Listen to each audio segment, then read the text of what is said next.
Hi everyone, welcome to my channel. আজ আমি তোমাদের সঙ্গে মৌরলা মাছের একটি সুন্দর রেসিপি শেয়ার করব।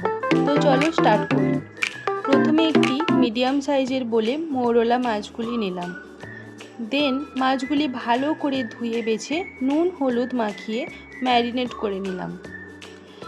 এই রান্নাটা করার জন্য যে যে ইনগ্রিডিয়েন্টগুলো লাগবে তা হলো পেঁয়াজ কুচি 3টি বড় সাইজের ও পেঁয়াজ বাটা, নুন হলুদ জিরে গুঁড়ো লঙ্কার গুঁড়ো সর্ষের তেল ও শেষে কাঁচা লঙ্কা।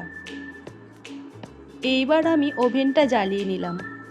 দেন কড়াইটাকে ভালো করে গরম করে নিলাম।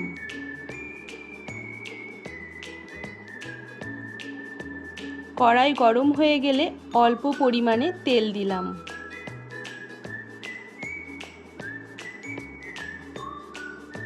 তারপর মৌরলা মাছগুলিকে ওই তেলের মধ্যে দিয়ে দিলাম।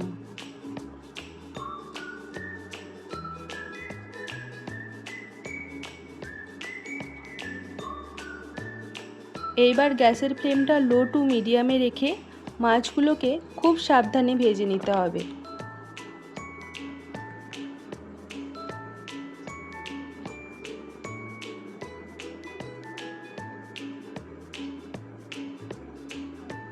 মাছ ভাজা হয়ে গেলে একটি পাত্রে মাছ ভাজাগুলিকে তুলে নিলাম।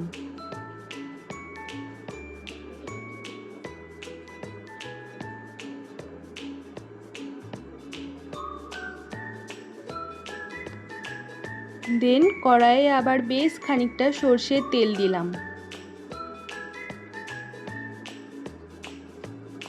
তেল গরম হয়ে গেলে কেটে রাখা পেঁয়াজগুলোকে ওই তেলের মধ্যে দিয়ে দিলাম।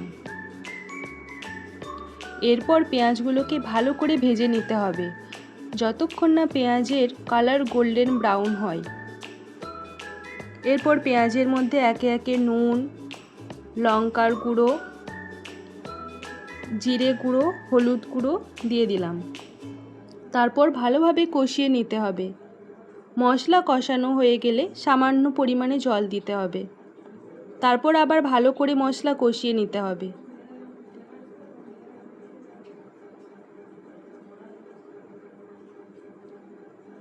এরপর ভেজে রাখা মাছগুলোকে দিয়ে দিতে হবে। এরপর খুব আলতোভাবে মাছগুলোকে মশলার সঙ্গে কষিয়ে নিতে হবে। তারপর জল দিয়ে দিতে হবে। জল ফুটে গেলে লো টু মিডিয়াম রেখে মাছগুলোকে সেদ্ধ করে নিতে হবে। মাছে দেওয়া জলের পরিমাণটা কমে গেলে 2-3টে কাঁচা লঙ্কা দিয়ে দিতে হবে। এবার ঝোল মরে গেলে মাছগুলো যখন শুকনো হয়ে যাবে তখন গ্যাসের ফ্লেমটা বন্ধ করে দিতে হবে।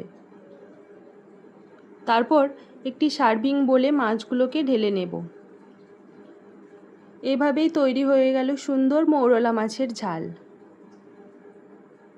আপনারা এই রান্নাটা গরম ভাতের সাথে ট্রাই করে দেখতে পারেন, আশা করছি ভালোই লাগবে।